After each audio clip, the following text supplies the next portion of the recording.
حدیث میں آتا ہے کہ صراط مستقیم بالکل سیدھا ہے، اور شیطان جو ہے نا اس نے وعدہ اللہ سے، یہ بھی قرآن میں آتا ہے، اس نے کہا تھا کہ میں ان کے رائٹ سے آؤں گا، ان کے لیفٹ سے آؤں گا، ان کے آگے سے آؤں گا، ان کے پیچھے سے آؤں گا، اوپر کا نہیں کہا تھا، ان کے نیچے سے آؤں گا۔ اسی لیے ہم وہ دعا بھی کرتے ہیں نا، اللہم انی اسألک العفو والعافیۃ فی الدنیا والآخرہ، اللہم انی اسألک العفو والعافیۃ فی دینی و دنیای و معاشی و عاملۃ امری، اللہم استر عوراتی و آمن روعاتی، اللہم احفظنی من بین یدی و من خلفی و عن یمینی و عن شمالی و من فوقی۔ یہ کیا ہے کہ اللہ میری حفاظت کر آگے سے، پیچھے سے، رائٹ سے، لیفٹ سے، نیچے سے، کیونکہ شیطان نے ہی کہا تھا میں ادھر سے اٹیک کروں گا۔ تو یہ جو دعا ہے نا، اس صبح شام کے اذکار میں سے، اس دعا کو یاد کر لیں۔ اس میں اللہ کے نبی نے ہمیں اس سے پناہ مانگنی سکھائی کہ یہ پانچوں سائڈ سے پناہ مانگو، وہ کہیں سے بھی اٹیک کر سکتا ہے۔ تو اینی وے اس نے پھر ایک حدیث میں یہ بھی نا کہ وہ بیٹھتا ہے صراط مستقیم پہ، جب مومن آ رہا ہوتا ہے نا تو وہاں بیٹھ جاتا ہے، اور وہ اس کو غربت سے اور فحاشی سے ڈراتا ہے۔ یہ قرآن مجید کی آیت ہے شیطان کے ٹیکٹکس کے بارے میں۔ اللہ نے کہا نا سورہ البقرہ میں کہ شیطان تمہیں فحاشی اور فقر سے ڈراتا ہے، اور اللہ تمہیں مغفرت اور فضل کا وعدہ کرتا ہے۔ یعنی کتنا آپس میں دیکھ لیں، اللہ نے بتایا کہ میں مغفرت اور فضل کا وعدہ کر رہا ہوں، گناہوں سے بچو گے تمہارا رزق بڑھے گا، یہ اللہ کا فضل ہے، اور یہ کہ غربت سے ڈرتے ہو تو رزق دینے والی ذات اللہ ہے۔ تو وہ بیٹھتا ہے راستے، یہ یاد رکھیں، جب بھی ہم پلان کریں گے سیدھے صراط مستقیم کی طرف آنے کی تو یہ تو ہوگا۔ اسی لیے وہ حدیث بھی بڑی خوبصورت ہے صراط مستقیم کے بارے میں۔ اللہ کے نبی صلی اللہ علیہ وسلم نے فرمایا کہ صراط مستقیم کی مثال ایسی ہے کہ ایک بہت لمبا کوریڈور کی مثال دی، اور اس کے اینڈ پہ جو ہے نا وہ ایک بندہ آواز لگا رہا ہے کہ سیدھے چلے آؤ، اور جو انسان ہے نا وہ سیدھا جا رہا ہوتا ہے تو سائڈ پہ دروازے ہیں، دروازوں کے آگے پردے ہیں، تو اس کا دل کرتا ہے کہ پردے کو ہٹا کے نا اس دروازے میں میں چلا جاؤں، اور وہاں پہ ایک اور جو ہے وہ شخص ہے وہ اسے جانے سے روک رہا ہے، پردوں کے پاس جانے سے روک رہا ہے، لیکن ایک انٹائس کرنے کی کوشش کر رہا ہے، جاؤ جاؤ جاؤ۔ تو مثال یہ ہے کہ وہ جو سیدھا راستہ صراط مستقیم ہے، وہ جو بالکل اینڈ میں کھڑا ہوا ہے وہ قرآن مجید ہے، وہ کہہ رہا ہے کہ میری طرف آؤ، یعنی قرآن کو فالو کرو، اللہ کے حکم کو فالو کرو، یہی سیدھا راستہ ہے۔ اور وہ جو پردے، وہ جو دروازے ہیں، وہ فالس ڈیزائرز ہیں، وہ غلط راستے، اور انسان کی خواہش پیدا ہوتی ہے ادھر چلا جاؤں ادھر چلا جاؤں، انسان کے بھٹکنے کے چانسز، اور جو انہیں وہاں جانے سے روک رہا ہے اس کا ضمیر ہے۔ حدیث کے مطابق اللہ نے نفس لوامہ تو بنایا نا ہمارے ساتھ، وہ اس کا ضمیر ہے۔ اللہ نے ایک میکانزم آپ کو دے دیا جو روکتا ہے، جو جانے سے آپ کو سمجھاتا ہے، لیکن یہ کہ شیطان جو ہے وہ کہہ رہا ہے کہ نہیں ادھر جاؤ ادھر جاؤ۔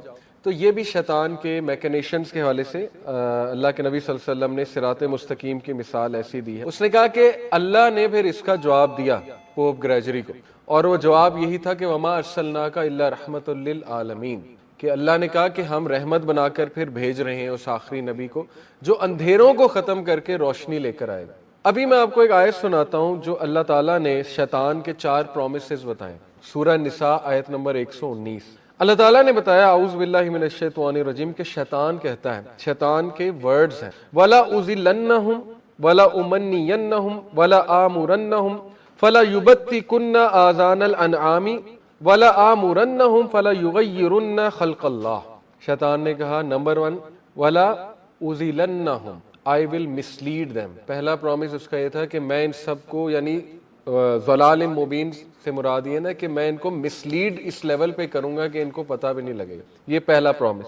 وَلَا أُمَنِّيَنَّهُمْ and I will arouse in them false desires، sinful desires، اور میں ان میں sinful desires بھڑکاؤں گا۔ اب وہ بھڑکانا وسوسے ہیں، خیالات پیدا کرنا ہے، ٹھیک ہے نا، بندے کی ول پاور توڑنا ہے وغیرہ وغیرہ۔ اور پھر کہا I will command them so they will slit the ears of the cattle۔ اب یہ عربز کرتے تھے، یہ میں آپ کو بتاؤں گا یہ کیا تھا اصل میں۔ وہ یہ سمجھتے تھے کہ جس اونٹنی کے میرے خیال ایک اسپیسیفک نمبر آف بچے ہو جاتے ہیں تو وہ گاڈس بن جاتی ہے، وہ اونٹنی، وہ ان کے لیے مقدس اونٹنی بن جاتی تھی۔ اس کے پھر وہ کیا کرتے تھے کہ کان کاٹ دیتے تھے اسے ریکگنائز کرنے کے لیے دوسری اونٹنیوں سے۔ اب اس سے علماء کرام کہتے ہیں کہ اس سے مراد ہے سپرسٹیشن میں انوالو کرنا۔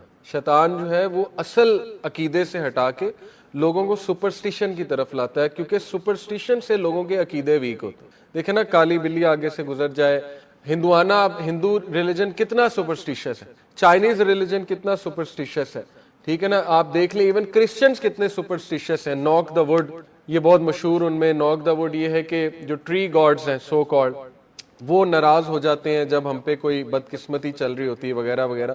تو ناکنگ دا وڈ سے مراد ہے کہ ہم ان کو جو ہے وہ ہومیج پے کر رہے ہیں. اسی طرح فرائیڈے دا 13th, یہ کتنا کانسیپٹ ہے کرسچینٹی میں کہ فرائیڈے جو وہ بلیک فرائیڈے سیل بھی اللہ معاف کرے وہاں لگتی ہے, اور اس کو کاپی کرنا شروع کر دیا تھا ہمارے کچھ لوگوں نے, پھر شکر ہے عقل آ گئی, اب بلیسڈ فرائیڈے کہتے ہیں.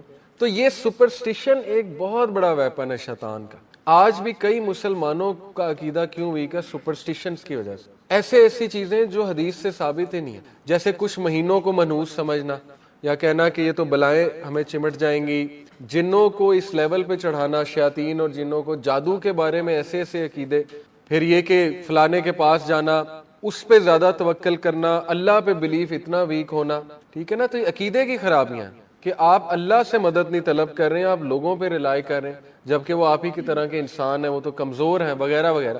تو یہ شیطان کا بہت بڑا ویپن ہے کہ اصل دین سے وہ ہٹاتا ہی سپرسٹیشنز میں ڈال کے. آپ جتنے بھی مذاہب ہیں نا ان کو سامنے رکھیں. ایجپشینز کا مذہب دیکھ لیں, ہورس کی عبادت کرتے تھے, ہورس ان کا false god, the one eyed god ہے. آپ اس کے ایٹریبیوٹس دیکھ لیں, سارے ابلیس کے ایٹریبیوٹس ہیں. آپ سومیرینز کا ریلیجن اٹھا کے دیکھ لیں, ان میں جو کانسیپٹ ہے اینکی ان کی سب سے ہائیسٹ ڈائٹی ہے. سومیرین ریلیجن بہت مشہور تھا, بیبیلونین ریلیجن. اینکی ان کی ہائیسٹ ڈائٹی ہے, ان کا ہائیسٹ ڈائٹی. اس کے بعد اینکی کے نیچے انوناکیز ہیں. انوناکیز وہ کہتے تھے جی اینکی نے بنائے, اور انوناکیز کی ورشپ انہوں نے شروع کر دی. تو میرے نزدیک انوناکیز جو ہیں وہ شیاطین ہے, اینکی جو ہے وہ ابلیس ہے. ابلیس نے اچھی خاصی کہانی ڈالی, سپرسٹیشن میں انوالو کیا. ہو سکتا ہے وہ شیاطین سامنے آ کے امپریس بھی کر دیتے ہوں کچھ چیزیں, جیسے عمر بن لوہائی کے بارے میں آتا ہے کہ آپ کو پتہ ہے کہ یہ کچھ بت ہیں, ان کے میں نام آپ کو بتاتا ہوں. یہ بت اصل میں حضرت نوح کی قوم کے جو ہے نا وہ کچھ لوگ تھے. ود ہے, سوا ہے, یغوس ہے, اور یاؤک ہے, اور نصر ہے. یہ اصل میں عبداللہ بن مسعود بتاتے ہیں یہ نیک لوگ تھے. اور جب یہ فوت ہوئے تو شیطان نے اب سپرسٹیشن ظاہر ہے کس طرح انوالو کیا. اس نے کہا کہ تم ان لوگوں کو یاد کرتے ہو تو اتنی دور تم جاتے ہو, تو ان کے گھر میں پینٹنگز بنا لو. پینٹنگ سے پھر اگلا سٹیپ, وہ جنریشن جب ظاہر آگے جاتی ہے تو نالج لاسٹ ہوتا ہے. اس نے کہا کہ ان کے تم جو ہے وہ مجسمہ بنا لو.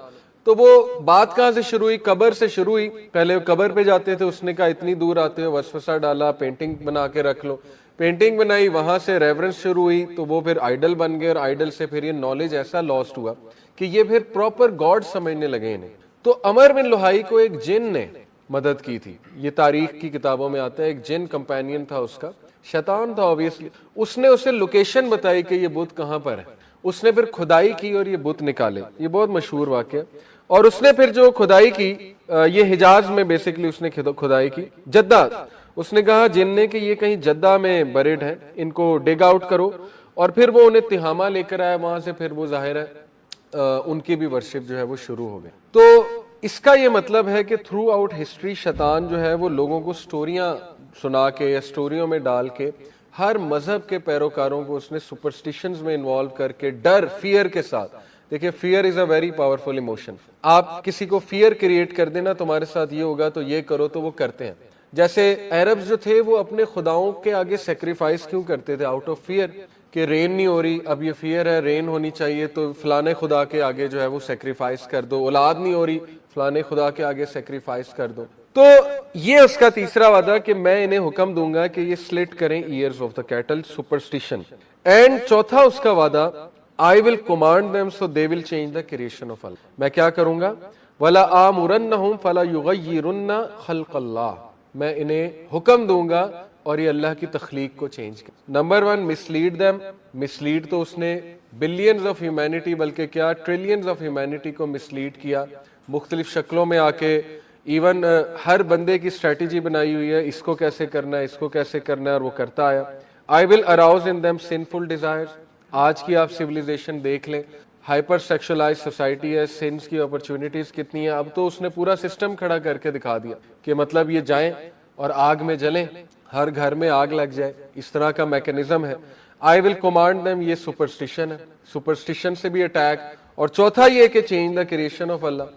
وہ جو میں تو اس کو ایسے دیکھتا ہوں, genetically modified food, GMOs, GMFs جو ہیں, دیکھیں نا اس میں کیا وہی نیوٹرینٹس ہیں؟ کیا آج کے آم میں وہی نیوٹرینٹ ہے جو زمین اگاتی ہے؟ وہ تو آم جو ہے وہ ظاہر ہے اس کو ٹیکے شیکے انجیکشن وغیرہ لگا ہوا ہے, جینیٹیکلی ماڈیفائڈ ہے. اسی طرح سبزیاں کیا وہ ہیں جو اصل میں آرگینک ڈائٹ ہوتی ہے؟ اسی طرح مرغی دیکھ لیں آپ کے سامنے کیا ہے, تو اینی وے اس کانٹیکس میں نہ بھی سوچیں تو کریشن آف اللہ چینج تو ہو رہی ہے. آپ دیکھیں سیکس آپریشن، یہ جو LGBTQ کا فتنہ ہے، کتنا بڑا فتنہ، مرد کو عورت بنایا جا رہا ہے، عورت کو مرد بنایا جا رہا ہے، وغیرہ وغیرہ، مطلب اس طرح کی مذہقہ خیز باتیں. تو یہ چاروں چیزیں پیک پر آپ کو نظر آ رہی ہیں. اینی وے لیکچر کی طرف واپس آتے ہیں، چونکہ شیطان پہ پھر کبھی ٹاپک رکھیں گے. لیکن یہ بتانا آپ کو ضروری تھا کہ تھرو آؤٹ دی ایجز شیطان کا مین کام ہی یہ ہے کہ انسان کو اللہ کی عبادت سے ہٹا کے بتوں کی عبادت، چیزوں کی عبادت، انسانوں کی عبادت، شخصیات کی عبادت اور جنوں کی عبادت، شیاطین کی عبادت میں لگا دیا جائے.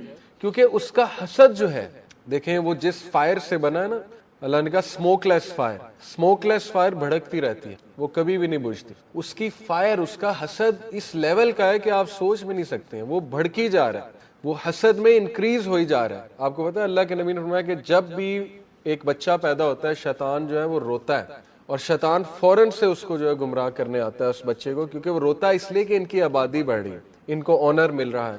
تو اس کی پوری کوشش ہوتی ہے کہ اب ایک شیطان لگائے پیچھے اس بچے کے ساتھ، تاکہ وہ کسی نہ کسی طرح ابن آدم کو جو ہے جہنم میں لے جائے. تو ہی از آور کامن اینیمی، ہیومینٹی کا کامن اینیمی جو ہے وہ شیطان ہے. اینی وے تو خیر عربز کو اس نے کیسے جو ہے گمراہ کیا، اس پر ہم بات کرتے ہیں کہ عربز کا جو ریلیجن تھا وہ کیا تھا. پہلی تو بات ہے کہ عربز پرائمریلی حضرت اسماعیل کے ہی ریلیجن سے تھے، کیونکہ میں نے آپ کو ایک کلاس میں پڑھایا تھا کہ حضرت اسماعیل کی شادی جو ہے وہ جرہم ایک قبیلہ تھا اس میں ہو گئی تھی. اس طرح حضرت اسماعیل نے عربی سیکھنا شروع کی اور وہ عربائزڈ ہو گئے. ان کو کہتے ہیں عربائزڈ عربز، جو عربی بن گئے اصل میں. تو انہی کی اولاد سے پھر رسول اللہ صلی اللہ علیہ وسلم. بہرحال ہر قبیلے کا ایک الگ آئیڈل تھا، لیکن یہ کہ جو چیزیں ابھی تک ابراہیمک ریلیجن سے تھیں وہ 3 تھیں. ٹھیک ہے، وہ 3 چیزیں کیا تھیں؟ نمبر 1، حضرت ابراہیم نے مکہ کو سیکرڈ قرار دیا تھا. اور کتنی عجیب بات ہے کہ حضرت ابراہیم آپ کہہ لیں رسول اللہ صلی اللہ علیہ وسلم سے میں بھی 4000 سال پہلے تھے. حضرت موسیٰ تو 2000 سال پہلے تھے نا، یہ تو کنفرم ہے. حضرت ابراہیم اس سے بھی پرانے ہیں، بہت پرانے. لیکن ان 3-4 ہزار سال میں یہ چیز برقرار رہی. مکہ ایک سینکٹیٹی والا شہر تھا، کیونکہ یہ تو اللہ کا وعدہ تھا، حضرت ابراہیم کی دعا تھی. تو یس، مسجد حرم یا مکہ جو ہے وہ سینکٹیٹی والی چیز تھی ان کے لیے، یعنی حرم. حرم کا مطلب یہ ہے کہ یہاں پہ سیف ہیں سارے اور پاک ہے. یعنی you can not hunt animals here, you can not take a leaf of the tree, تم یہاں خون نہیں بہا سکتے وغیرہ وغیرہ. ٹھیک ہے نا، یہ ساری چیزیں ہیں. دوسرا جو چیز کیری فارورڈ ہوئی عربز کے لیے ابراہیمک ریلیجن میں، وہ سیکریڈ منتھس تھے 4: رجب، ذوالقعدہ، ذوالحجہ اور محرم. یہ 4 سیکریڈ منتھس ہیں جو چلے آ رہے تھے، اور یہ بھی ظاہر ہے حضرت ابراہیم کے تھرو اللہ نے سینکشن کرائے تھے. ان 4 منتھس کی سیکریڈنس یہ تھی کہ کوئی قبیلہ کسی سے لڑتا نہیں تھا. یہ الگ بات ہے کہ انہوں نے ان کو ٹیمپر کرنا شروع کر دیا تھا قریش نے، وہ اپنی مرضی سے سیکریڈ وہ منتھس بھی بدل لیتے تھے. اللہ کے ظاہر دین کو ٹیمپر کیا انہوں نے. تیسرا جو ریچول تھا جو برقرار ہے وہ حج کا ریچول تھا، جو تھرو آؤٹ چلا آ رہا تھا، لیکن یہ کہ اس کی وہ شکل بدل گئی، آئیڈل ورشپ شروع ہو گئی وغیرہ وغیرہ. تو اس کے کچھ رائٹس برقرار تھے. طواف دیکھیں، یہ تو تب کا برقرار ہے. صفا مروہ، ٹھیک ہے نا، اور سعی جسے کہتے ہیں ہم، سعی کرنا.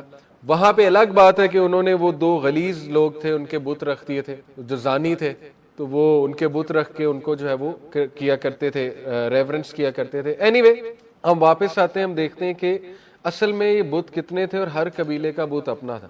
دیکھیں آپ توحید کو تبھی اپریشیٹ کریں گے جب آپ یہ ریلائز کریں گے کہ شرک ہر برائی کی جڑ ہے. ہر قبیلے کا جب ایک بت بن جائے گا تو وہ اس میں پراؤڈ ہو کے اس بت کی تعریفیں بیان کریں گے. بت پرستی ہے نا، جیسے علامہ اقبال نے بھی کہا کہ ملک کے بارے میں کہ ان تازہ خداؤں میں بڑا سب سے وطن ہے، جو پہرن اس کا ہے وہ مذہب کا کفن ہے. انہوں نے کہا نا ماڈرن بت پرستی نیشنلزم ہے، ایکسٹریم فارم آف نیشنلزم. آج دیکھیں، آج آ کے ہیومن بینگز کی لڑائیاں کس پہ ہیں؟ نیشنلزم پہ. تم یہ ہو، تم وہ، سندھی، بلوچی، پشتون، بلوچی کے یہ ہے، ٹھیک ہے نا، ہم نے یہاں ڈیم نہیں بننے دینا، کیوں بننے دیں، ہم سندھی ہیں، ہمارا رائٹ ہے. تو وہ لڑائیاں پڑ گئیں. اور اس دور کی جو آئیڈل ورشپ تھی وہ بھی یہی لڑائیاں تھی. نہیں ہمارے خدا کا یہ حکم ہے، وہ کہتے تھے نہیں ہمارے خدا کا یہ حکم ہے. اب وہ خداؤں کی بڑائی کے لیے وہ ایک جنگ چل رہی ہے کہ کرسچنز کہتے تھے ہمارے خدا کو مانو، فلانے کہتے تھے ہمارے خدا کا غلبہ ہوگا وغیرہ وغیرہ. اس لیے شرک is the root cause of disunity amongst human being, اور اللہ نے اسی لیے اس کو ناپسند، بہت نفرت، اللہ نفرت کا اظہار کیا ہے. اور اس کی بہت ہی اللہ نے انفارگیویبل سن ہے، یعنی اتنی بڑی سزا رکھی ہے کہ اس کی معافی نہیں ہو سکتی. تو اینی وے منات جو تھا فار ایگزامپل وہ المشلل، یہ نیئر قدید آن دا ریڈ سی ایک علاقہ ہے، وہاں پہ ورشپ منات کو کیا جاتا تھا. اللات جو ہے وہ طائف میں ورشپ کیا جاتا تھا. جو العزا ہے وہ نخلا میں ورشپ کیا جاتا تھا. یعنی ہر علاقے کا مذہق خیز بات ہے، ایک الگ جو ہے وہ خدا ہے، and so on and so forth. اور جہاں تک بات ہے کہ حجاز میں کیسے شرک پھیلا، وہ میں نے آپ کو بتایا کہ عمر بن لوہائی جو تھا اس کو ایک جن نے باقاعدہ بتایا کہ یہاں پہ کھدائی کرو اور ود سوا یغوس یعوق اور نصر کے جو ہے وہ بت نکالو، اور ان بتوں کو پھر وہ ظاہر ہے لے کر آیا ان علاقوں میں، اور پھر وہ ان بتوں کی بھی عبادت جو ہے وہ شروع ہو گئی. تو بہرحال every tribe and house had their own idols and this sacred house was also over crowded with them. اور رسول اللہ آپ کو پتا ہے کہ جب صلی اللہ علیہ وسلم نے فتح مکہ کی تو کتنے بت تھے؟ 360. تو یہ کنسیپٹ بھی ہے نا 360، اگر آپ سرکل کو دیکھیں تو 360 کا اینگل بنتا ہے. پتہ نا آپ کو وہ میتھس میں جو ہم دیکھتے ہیں 180 ڈگری کا مطلب ہے ہاف سرکل، تو 360 کا مطلب ہے پورا سرکل. شاید اس کنسیپٹ سے انہوں نے 360 بت رکھے ہوئے تھے. یہ بھی ایک شیطانی عمل ہے. اینی وے تو عربز کی کیا تھی، کیا تعلق کیا تھا ان کا آئیڈلز کے ساتھ، وہ کس طرح ان کی عبادت کرتے تھے وغیرہ وغیرہ، اس پہ میں انشاءاللہ کچھ روشنی ڈالتا ہوں. سب سے پہلے تو سیلف ڈیووشن. اب دیکھیں اس سے اندازہ ہوتا ہے کہ ورشپ کے کچھ تقاضے ہیں، اور یہ تقاضے صرف اور صرف ان کا حقدار اللہ ہے. Number 1 self devotion to the idol. Self devotion سے مراد ہوتا ہے کہ اتنے او میں آ جانا کسی چیز کے حوالے سے کہ اپنے آپ کو کمپلیٹلی اس کے آگے سبمٹ کر دینا. اسی لیے جب آپ کسی انسان سے اس لیول کی محبت کرتے ہیں نا کہ آپ اس کے او میں اتنا زیادہ آ جائیں کہ آپ اس کے مطلب پیر چومنے لگ جائیں. اسی لیے رسول اللہ صلی اللہ علیہ وسلم نے منع فرمایا نا صحابہ کو کہ مجھے اس طرح سے میری تعریف نہ بیان کرو جس طرح عیسیٰ مسیح کے ساتھ کرسچنز نے کیا، یعنی اس سے شرک میں پڑنے کا بھی خدشہ ہے نا. تو anyway self devotion of the idol سے مراد یہ ہے کہ وہ they will seek refuge with the idol. Even شیاطین کے سامنے وہ سیلف ڈیووشن کرتے تھے. جیسے کسی صحرا میں انٹر ہونے سے پہلے، ڈیزرٹ میں انٹر ہونے سے پہلے وہ کہتے تھے او جن آف دس ڈیزرٹ یا او جن آف دس ویلی ہیو مرسی آن می، یا I seek refuge in you, I seek your protection. تو وہ خوش ہوتے تھے. یہ سورہ جن کی تفسیر میں آتا ہے شیاطین خوش ہوتے تھے کہ یہ دیکھو یہ ہم سے ڈر رہے ہیں. اور ابلیس کی تو یہ وکٹری ہے کہ ابن آدم جس کو میرے پہ فوقیت دی گئی وہ مجھ ہی سے ڈر رہا ہے، وہ میرے سے ہی جو ہے وہ سیک ریفیوج کر رہا ہے. تو اس کی تو پھر ظاہر ہے یہ ایک اس کے لیے ایک بات تھی. اینی وے تو وہ کیا کرتے تھے کہ ان بتوں کو پکارتے تھے، ان بتوں کو مشکلات میں پکارنا، ان سے دعائیں کرنا، اپنی وشز فلفل کرانے کے لیے ان کے آگے جو ہے وہ دعائیں کرنا، گڑ گڑانا وغیرہ وغیرہ. اور عجیب بات یہ تھی کہ وہ اللہ پہ بھی بلیو کرتے تھے، لیکن یہ کہ ان بتوں کو وہ سمجھتے تھے کہ یہ اللہ تعالیٰ کے ہاں ہمارے سفارشی ہیں. تو انفارچونیٹلی یہی عقیدہ آج بہت سے مسلمانوں کا بھی بن گیا ہے.